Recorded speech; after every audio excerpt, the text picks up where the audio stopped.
While we're talking about Trump outrage and racism and such, you did hear about the racist college students who heckled the crap out of the Native American, and he felt threatened and all that outrage. No, I didn't hear about that. I No? heard about I the kid that was wearing a MAGA hat that had a smirk on his face and stood in a place while a Native American man walked up to him and seemed a little bit intimidating. All right, so let's break this down a little bit, because when it first happened and they talked about the 3-minute video of this kid getting in this guy's face and being disrespectful, everyone's like, there's not a story here. There's nothing here. And I'm like, but there's stuff to unpack here. There's definitely something to unpack. The story is not the incident. The story is how the incident was handled by the media. Right. Rewind a couple days ago before the actual story came out and everything that happened. Just the initial release, the initial post, and everybody's outrage. There wasn't much story there. When you watch the video, you see the Indian chanting, or the Native American. I don't know what to call.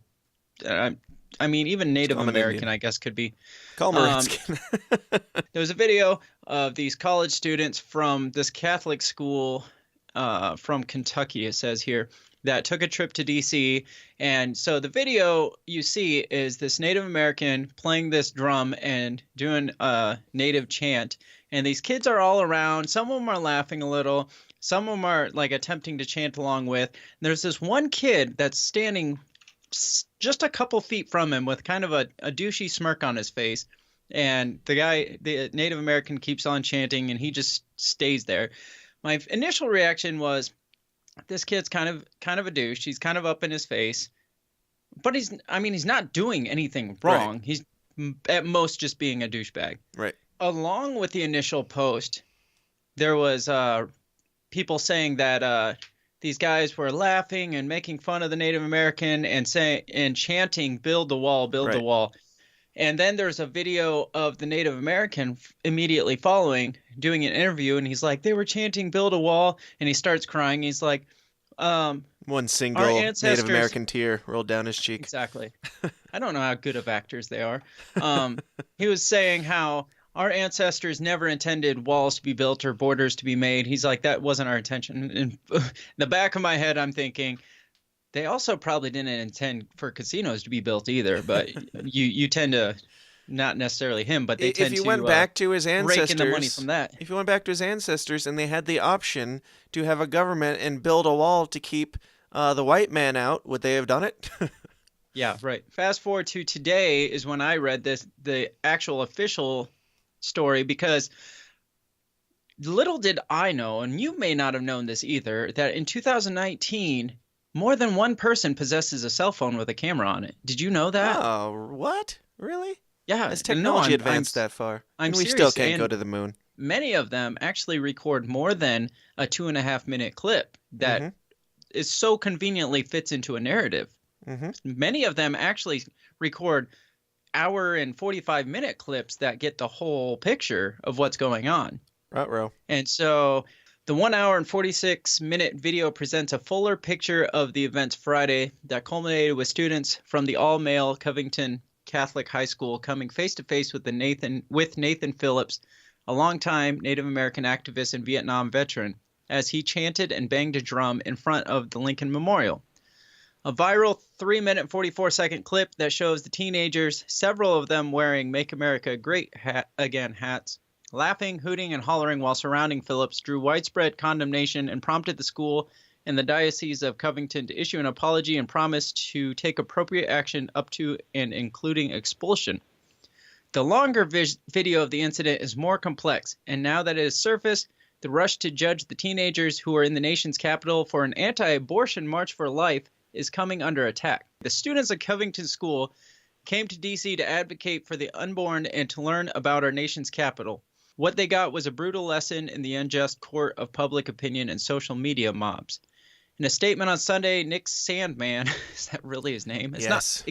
I've been referring to him on Facebook as Mr. Sandman. At the school, who was at the center of the students' apparent confrontation with Phillips, defended himself and his family against the outright lies in the media.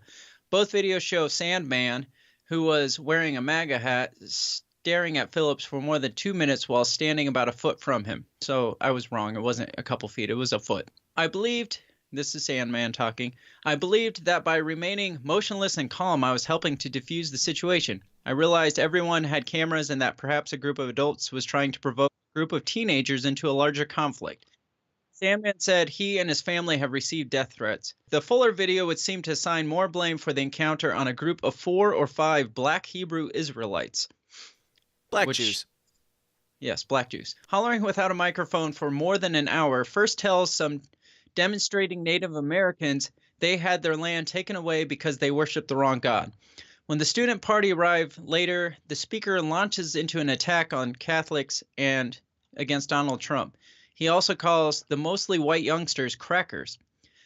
Eventually, the teenagers engage with one of them, taking his shirt off and leading the rest in a cheer, maintaining a distance. And what I've heard, it was just like their school chant is what it was. Yeah. Maintaining a distance of at least 15 feet, they launch into a chant. That's when Phillips and his fellow demonstrators walk in banging drums and getting between the groups, although no confrontation appeared imminent. Basically, the actual story, as far as I have found in much digging today, is that these black Jews were yelling at the kids because they were wearing MAGA hats, calling them faggots and such, and other racial slurs against white people. And so the kids decided to start showing, like, just expressing school pride and just being belligerently loud to, like, drown out the vile crap that the black Jews were saying to them. And the Native American guy, who we now know is a liar, walked over and got up in the face of the kid and seemed to be a little bit intimidating, as far as I can tell. And the crime that Mr. Sandman committed was not taking a knee, not bowing down, not moving out of the way for the guy. Like, right. The guy was up in his face. The guy seemed aggressive to him. And I heard somebody who was defending the Native American guy. I don't remember his name. It is definitely a very white-sounding name. Nathan Phillips. Nathan Phillips, yes. Playing the drums. A very Native American man named Nathan Phillips. Hello, my name is Nathan Phillips. Well, if anybody was, guilty of doing anything wrong here, it's obviously the one party that nobody is focusing on at all, which is the black Jews. If anybody else did something a little bit antagonistic, it would be Nathan Phillips by going over and getting up in the kid's face just because they were being too loud. One of the students or somebody filming said that the other Native Americans with him was yelling that white people need to go back to Europe, and white people need to leave our land that's rightfully ours and go back to Europe and stuff like that. And then so Nathan Phillips goes on and sheds a single tear and says that these people are terrible racists and they were chanting for a wall and blah, blah, blah. Like, you went over and it sounds like they were being racist to them. It looked like some of the kids might have been like, after Nathan got up in Mr. Sandman's face, it seemed like some of them might have been a little bit antagonistic, like just kind of poking fun. But what do you expect at that point? They were like, what the hell is going on here? There's a Native American dude who's chanting in our face.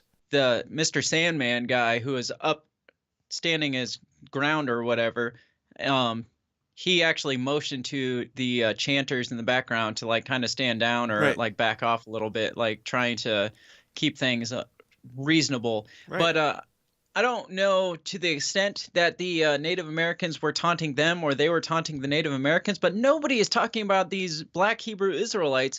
Apparently in this article, not only were they calling them faggots, they were calling them a bunch of incest babies and referring them to as future school shooters and even calling the African American students the N-word. And it's just like, how is nobody talking about these people? But for some reason, we're talking about the intolerance of the people wearing the MAGA hats, predominantly because they're wearing MAGA hats. Right. And that is 100% to do with what this is about. It has nothing to do with what they did. It had to do with that they showed up in MAGA hats. Yes, and you have like politicians and celebrities jumping the gun, coming out and saying that this kid needs to be punched in the face, and isn't that such a punchable face, blah, blah, blah. It's like the kid is he's literally just standing there, and he was Right. approached, and all he did was nothing. Imagine if uh if the MAGA hat wearing guys, or let's take the MAGA hats off, just white guys, white Bible thumpers,